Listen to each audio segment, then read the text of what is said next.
সুখবর, বাংলাদেশ থেকে নিউজিল্যান্ড যাওয়ার সুবর্ণ সুযোগ। নিউজিল্যান্ডে সুপার মার্কেটে কর্মী হায়ার করছে। আপনারা সরাসরি বাংলাদেশ এবং প্রবাস থেকে খুব সহজেই নিউজিল্যান্ডের কাজের ভিসার জন্য আবেদন করতে পারবেন।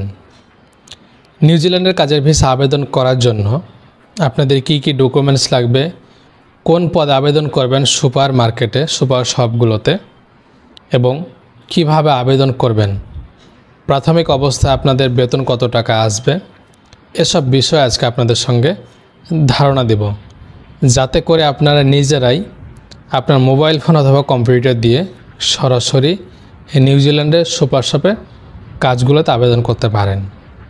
শেষ পর্যন্ত দেখুন। নিউজিল্যান্ডের মতো উন্নত দেশে কাজ করার সবারই স্বপ্ন থাকে এবং সেখানে স্থায়ীভাবে বসবাস করার সবার একটা ইচ্ছা আছে যে নিউজিল্যান্ড কিংবা অস্ট্রেলিয়া কিংবা কানাডা কিংবা আমেরিকা এসব দেশগুলোতে যদি আমি স্থায়ীভাবে বসবাস করতে পারি তাহলে জীবনটা ধন্য হতো। এটা অনেকেরই স্বপ্ন। তো সেই স্বপ্ন পূরণ করার জন্য আপনাকে জানতে হবে কিভাবে আপনারা নিউজিল্যান্ডের কাজগুলোতে আবেদন করবেন। নিউজিল্যান্ডের সুপার মার্কেটে কাজের কিছু সুবিধা রয়েছে। 1 নম্বরে হচ্ছে বেতন ভালো পাওয়া যায়। 2 নম্বরে হচ্ছে কাজের সময় নমনীয়তা। 3 নম্বরে হচ্ছে যে কোনো ব্যক্তিগত আপনি কিছু কিনবেন সেখানে বোনাস পাবেন, ডিসকাউন্ট পাবেন, আপনার কর্মজীবন বৃদ্ধির সম্ভাবনা রয়েছে এবং পরবর্তীতে এখানে আপনি পার্ট টাইম কাজেরও সুবিধা পাবেন। সাপোজ আপনি একটা সুপার মার্কেটে সুপার শপে জব করছেন, 8 ঘন্টা আপনার বেসিক ডিউটি শেষ করে আপনি অন্যান্য যে দোকানগুলো আছে সেগুলোর সাথে কমিউনিকেশন করে আপনি ওভারটাইম করতে পারেন, পার্ট টাইম করতে পারবেন। এটা একটা সুবিধা, মানে হাতের নাগালের কাছে আপনি হিউজ পরিমাণ আপনি কর্মসংস্থানের ব্যবস্থা করতে পারবেন, যেটা আপনার বেতন বৃদ্ধি করবে, সব কিছু আপনি বৃদ্ধি করতে পারবেন। নিউজিল্যান্ডে এমন 5টি মানে পপুলার সুপার শপ আছে যেগুলোতে তারা কর্মী হায়ার করছে, জব সার্কুলার করেছে। সেগুলোর মধ্যে হচ্ছে কাউন্টডাউন, পার্ক অ্যান্ড সেভ, ওনার বস, ফোরস্কোয়ার। এসব সুপার মার্কেটগুলোতে, সুপার শপগুলোতে আপনারা খুব সহজে আপনার কাঙ্ক্ষিত জবগুলো খুঁজে পাবেন। এখন কোন কোন পদে কর্মী নিচ্ছে সেটা আমি আপনাদের সঙ্গে বলছি। যাদের অভিজ্ঞতা রয়েছে কিংবা যারা এসব কাজগুলো করতে পারবেন তারা খুব সহজে আবেদন করতে পারবেন। নিউজিল্যান্ডের সুপার শপগুলোতে যেসব কাজে কর্মী নিচ্ছে, 1 নম্বরে হচ্ছে ক্যাশিয়ার, 2 নম্বরে হচ্ছে ক্লিনার্স, 3 নম্বরে হচ্ছে প্যাকেজিং শ্রমিক, 4 নম্বরে হচ্ছে স্ট্রাকার, মানে বিভিন্ন পণ্যগুলোতে আপনাকে স্টিকার মারতে হবে, 5 নম্বরে হচ্ছে ম্যানেজার, বেকারি সহকারী, কোল্ড স্টোরেজ, বুঝতে পেরেছেন, বিভিন্ন যে মাছ, মাংস, ফল ফলাদি যেগুলো আছে সেগুলো কিন্তু কোল্ড স্টোরেজে সংরক্ষণ করা হয় যেন দীর্ঘ সময় থাকে। এরপর হচ্ছে হিমায়িত খাদ্য সহকারী, এরপর হচ্ছে মুদি দোকান, যেটা দিনরাত 24 ঘন্টা চালু থাকে। এমন কিছু দোকান রয়েছে, এমন কিছু শপ রয়েছে যেগুলো 24 ঘন্টা সার্ভিস দিয়ে থাকে। এগুলোতে কিন্তু শিফট বাই শিফট কাজ হয়। 8 ঘন্টা একজন করবে, তারপরে 8 ঘন্টা করবে, তারপর 8 ঘন্টা করবে, তারপর 8 ঘন্টা করবে, মানে এভাবে পর্যায়ক্রমিক তাদের কার্যক্রমটা চলতেই থাকবে, কিন্তু 24 ঘন্টা দোকানটা চালু থাকবে। এরকম কিছু দোকানে কর্মী নেবে। এখন যারা এসব কাজগুলোতে আবেদন করতে চান কিংবা যাদের স্বপ্ন আছে আপনারা আসবেন, বিশেষ করে এই নিউজিল্যান্ডে, সে স্বপ্নটি পূরণ করতে পারবেন আপনি। এখন আপনারা জবগুলো খুঁজে পাবেন কিভাবে?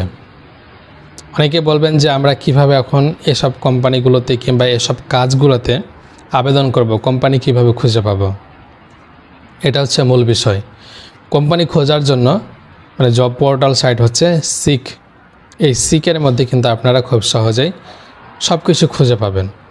যেসব পোস্টগুলোর কথা বললাম, এখন যদি এরকম পোস্টে কেউ মানে অভিজ্ঞ থাকেন, এরকম অনেক আছেন প্রবাসীরা কাজ করছেন বিভিন্ন দেশে, মিডল ইস্টে, সিঙ্গাপুর, মালয়েশিয়াতে। তো এসব কাজে যারা অভিজ্ঞ রয়েছেন তারা কিন্তু এই পোস্টগুলো খুঁজে জবগুলোতে আবেদন করতে পারবেন এবং এইসব জবগুলো তারা পাবলিশ করেছে। আমি দেখেছি, আপনারা দেখেছেন আমার স্ক্রিনে, যে এসব জবগুলো তারা পাবলিশ করেছে। এখন আপনার যোগ্যতা অনুযায়ী আপনার ডকুমেন্টসগুলো সাবমিট করবেন, তারা দেখবে যে আসলে আপনি এই কাজের জন্য এলিজিবল আছেন কি না। যদি আপনি যোগ্য হয়ে থাকেন এই কাজগুলোর জন্য, তাহলে কিন্তু আপনাকে জবগুলো দিবে। আর যদি আপনার সেরকম যোগ্যতা না থাকে তাহলে কিন্তু আপনাকে সব জবগুলো দিবে না। অবশ্যই আপনাকে প্রপার ডকুমেন্টস সাবমিট করতে হবে। এরপরে আরও পপুলার আরও 3টি সাইট হচ্ছে ট্রেডমি, ইনডিড, নিউজিল্যান্ড গভর্নমেন্টের একটা অফিসিয়াল সাইট আছে, যেখানে আপনারা সরাসরি জবগুলো সার্চ করতে পারবেন এবং আবেদন করতে পারবেন। এখন আপনার যে কাজ জানা আছে সেই কাজের এক্সপিরিয়েন্স সার্টিফিকেটটি সংগ্রহ করবেন। যদি আপনার কাছে না থাকে কোম্পানির কাছ থেকে নিয়ে আপনি আবেদন করতে পারবেন। এছাড়াও আরও একটি ডকুমেন্টস আপনাকে প্রোভাইড করতে হবে, যেটা হচ্ছে এনওসি পেপার। এনওসি প্রোভাইড করলে একটা সুবিধা কি জানেন, যে কোম্পানি বুঝতে পারবে যে আপনি একটা কোম্পানিতে কাজে আছেন, মানে আপনি একটা কোম্পানিতে কর্মরত আছেন, সে কোম্পানি থেকে আপনি তাদের কোম্পানিতে আসতে চাচ্ছেন। তারা তো মহান ভাববে যে আপনি তাদের কোম্পানি ছেড়ে এখন আপনি নিউজিল্যান্ডে আসছেন, একটা অভিজ্ঞ পার্সন আপনাকে খুঁজছে তারা। কারণ অভিজ্ঞতা সম্পন্ন লোক সব জায়গাতেই সোনার হরিণের মতো সবাই নিতে চাইবে। আর যারা কাজ না জানে তাদেরকে কিন্তু বুঝতে পারছেন একটু আমতা আমতা করবে, এটাই স্বাভাবিক। আপনি যদি আপনার নিজের কোম্পানি থাকে আপনি সেটাও করবেন। অভিজ্ঞ পার্সনগুলোকে আপনি বেশি প্রাধান্য দিবেন, যে আমার কোম্পানিতে নিয়োগ দিলে তারা খুব দ্রুত আমার কোম্পানি ডেভেলপ করতে পারবে। আর অনভিজ্ঞ লোক যখন আপনি নিয়োগ করবেন তাদেরকে শেখাতে শেখাতে তাদেরকে বলতে বলতে আপনার মানে শরীরটা টায়ার্ড হয়ে যাবে, ঠিক এমনটাই আর কি। প্রতিটা দেশে প্রতিটা সেক্টরে কিন্তু এরকম মানে সিস্টেম, যে আপনি অভিজ্ঞ পার্সন নিয়োগ দিবেন, বেশি আপনাকে কথা বলতে হবে না, বেশি প্রেশার দিতে হবে না, তারা অনায়াসে কাজ করে দিবে। আশা করি বোঝাতে পেরেছি যে কোন কোন পোস্টগুলোতে কর্মী ফাঁকা আছে, কিভাবে আপনারা আবেদন করবেন, কোন কোন সেক্টরগুলোতে কর্মী নিচ্ছে, কীরকম বেতন আসবে। অনেকে এখন প্রশ্ন করবেন যে আমরা কীরকম বেতন পেতে পারি। প্রাথমিক অবস্থায় আপনারা 2 লক্ষ টাকার ওপরে বেতন পাবেন নিউজিল্যান্ডে এসে। নিউজিল্যান্ড ও অস্ট্রেলিয়াতে ইনকামের দিক দিয়ে সবচেয়ে এগিয়ে আছে, কারণ এগুলোতে কম পরিশ্রমে বেশি ইনকাম করা যায়। যদি আপনার আত্মীয় স্বজন থাকে তাদের কাছ থেকে খোঁজ নিতে পারেন যে কম পরিশ্রমে বেশি ইনকাম করা যায় নিউজিল্যান্ড, অস্ট্রেলিয়াতে।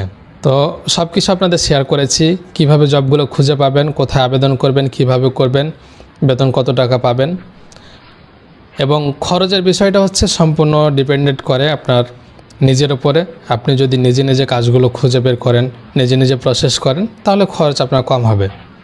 আর যদি কোনো এজেন্সি নির্ভর হয়ে যান কিংবা কোনো দালালের উপর ডিপেন্ডেন্ট হয়ে যান, তাহলে কিন্তু আপনার খরচ অনেকাংশে বেড়ে যাবে, হয়তো 15-16 লক্ষ টাকা চলে যেতে পারে, বিশেষ করে নিউজিল্যান্ডের কাজের জন্য। তো সম্পূর্ণ একটা ধারণা দেওয়ার চেষ্টা করেছি। যদি আপনাদের ভিডিওটি ভালো লাগে আমার এই পেজটি ফলো করবেন, এবং যারা চ্যানেল থেকে দেখছেন চ্যানেলটিকে সাবস্ক্রাইব করবেন, এবং আপনাদের সাপোর্টে কিন্তু আজকে এত দূর এসেছে আমার পেজটি। আপনাদের প্রতি ভালোবাসা রইল অবিরাম। আপনারা অবশ্যই শেয়ার করবেন ভিডিওটি। আসসালামু আলাইকুম।